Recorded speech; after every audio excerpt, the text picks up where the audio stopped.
Well, I too want to support this amendment. I'll be brief. Just the people are confused. They can't understand why. I mean, they welcome, of course, we all welcome the 3 150s in the budget and as a payback, but the whole system is convoluted. We should be dealing with the price, and this is an effort, these amendments tonight, to try and have more transparency and more accountability from these companies.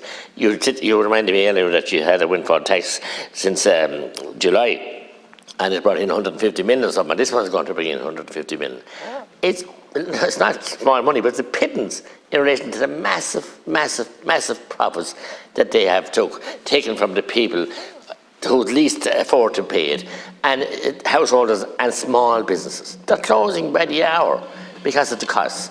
You're practicing on the back then of the budget, putting up the minimum wage. You have no understanding whatsoever. Do you not go in and talk to some of these small businesses and understand the difficulties ever before this crisis with the oil can? And you and the Greens and Minister Ryan closing down and said, stop Shannon LNG, stop the bogs, the promotion at the peat plants, stop, put concrete into Barry Road, into the oil pipe, an act of national sabotage, as far as I'm concerned, bordering on treason.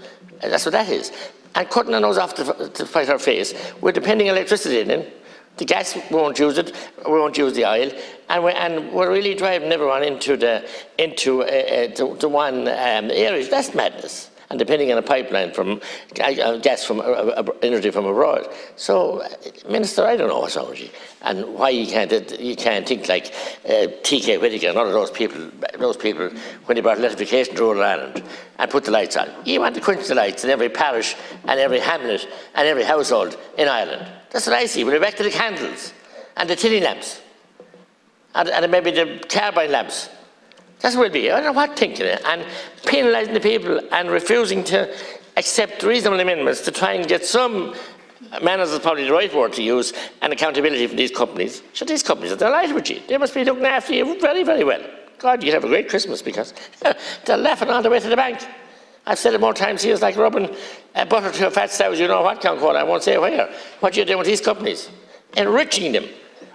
And that's what I can't understand about this government and successive government, enriching the conglomerates and the big companies and penalising the ordinary Dini Bioka, the Dini Easta especially.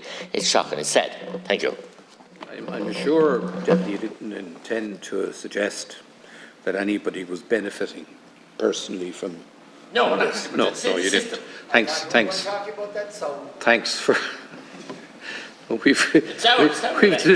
discussed the sow on many occasions in the past. I don't think we'll go there. I had to explain the story about the sow to one of your colleagues previously, Minister, so I'll save you the embarrassment of that.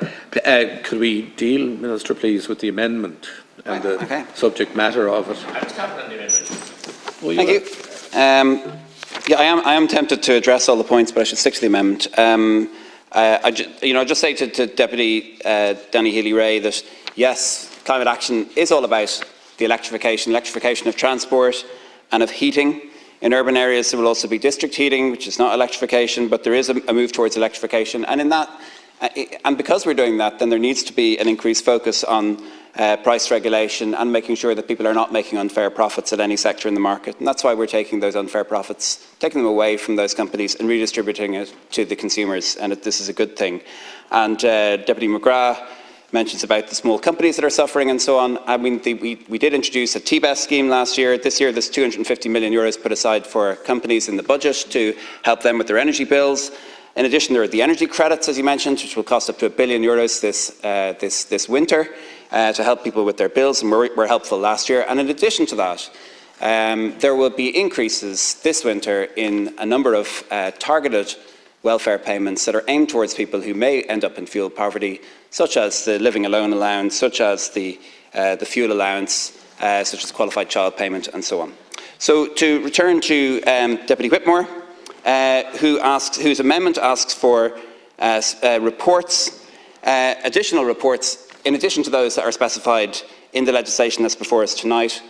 The problem with those reports for me is that they would contain commercially sensitive information about hedging strategies and long-term power purchase agreements, which form an important part of a competitive energy market, And for that reason, it would not be in the public interest to release this information. I want these companies, and I want the bill to specify that as much information as is fairly and legally and reasonably possible to publish should be published, but not to go so far as to damage the ability of the market to function or of companies to operate. And so for that reason, I don't propose to accept the amendment. Thank you.